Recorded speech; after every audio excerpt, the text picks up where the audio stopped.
Welcome to the Hollywood Scholar. I'm Jed Morgan, and today's story should remind us all the importance of good storytelling and the effect it can have on a person's life.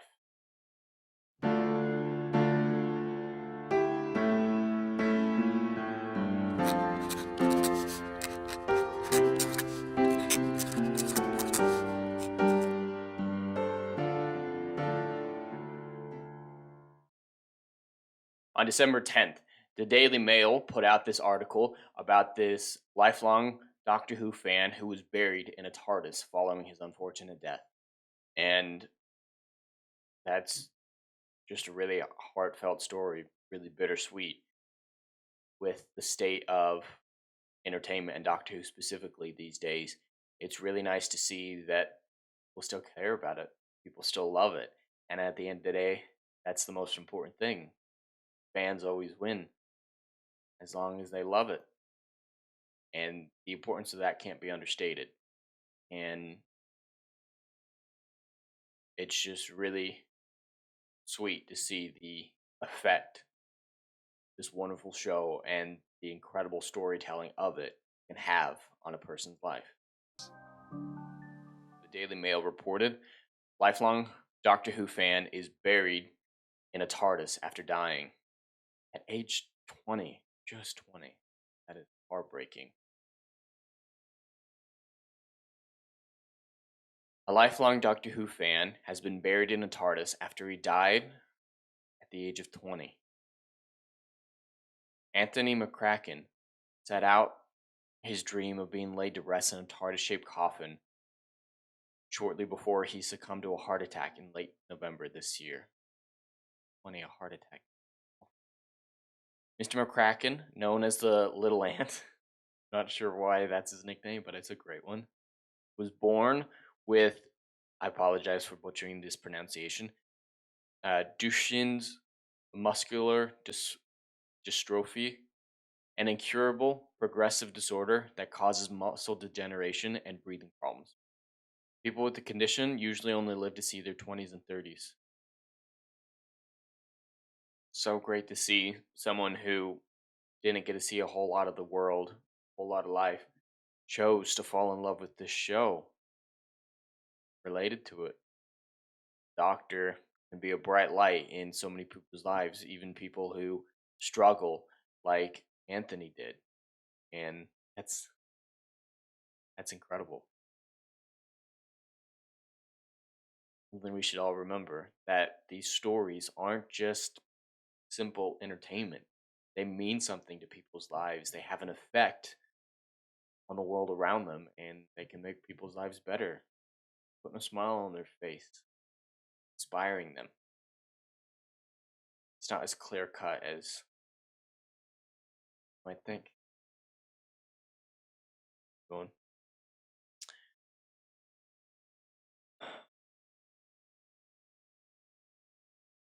Sweet kid.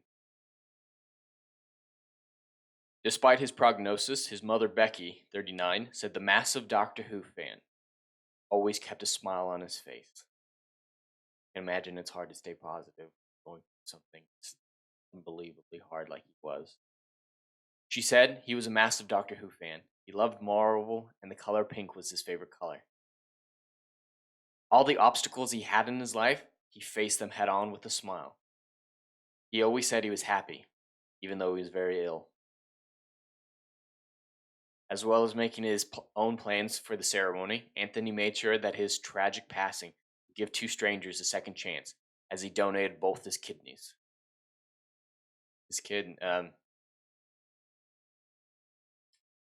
it's hard to imagine going through something that tragic and staying so positive through it all. And that's really something that inspires me, and I hope inspires you to always look for the positive and stay upbeat despite whatever trials you're going.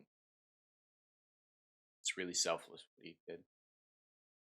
His mother said, "It gives me a little bit of warmth knowing that two people will go home for Christmas because of him."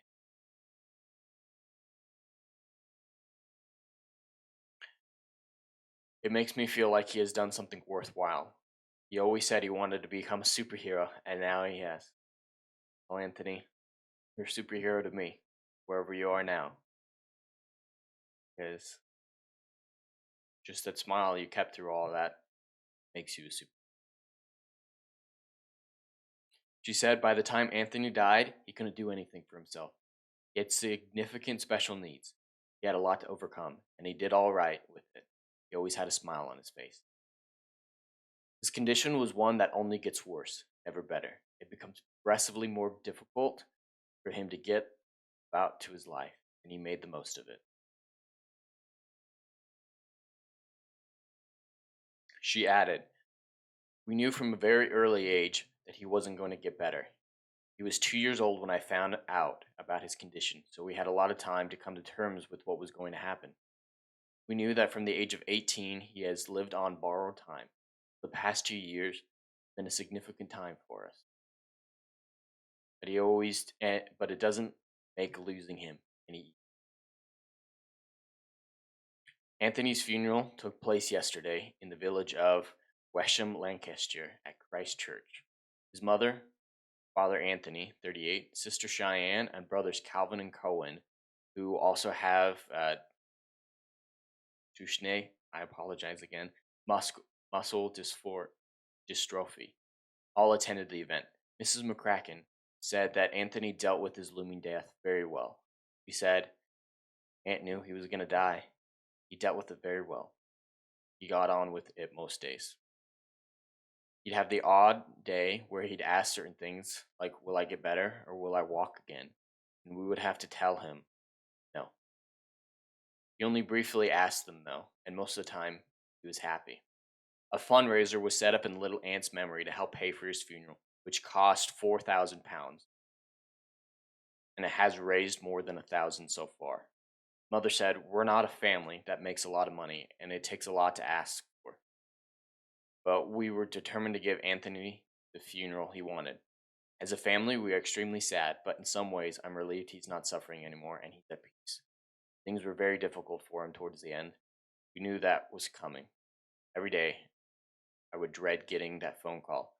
It was still a shock when it happened, but we knew he was living on borrowed time. There aren't many people who live to 30 with this condition, so we were lucky to have the time that we did." Run, you clever boy. And remember, The show can make a lot of difference in people's lives, and it's incredible to see how impactful it was for this kid suffering through something unimaginable, most of us. And that TARDIS coffin speaks to how important the show was to him and how important it is to all of us, a lot of us. And let's just remember little Ant and be inspired by his story and always keep a smile on our face. Keep moving forward. It's the best we can do. He lived more in his 20 years than most of us do in a lifetime. And now it's time for one last bow, like all our other selves. 11's hour is over now.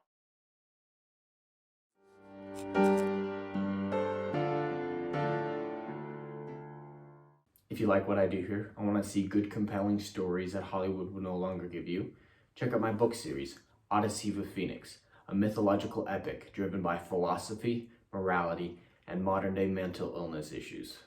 Book 1, Down in Flames, and Book 2, Apocalypse Then, currently on sale. Book 3, Kill the Dark, coming soon.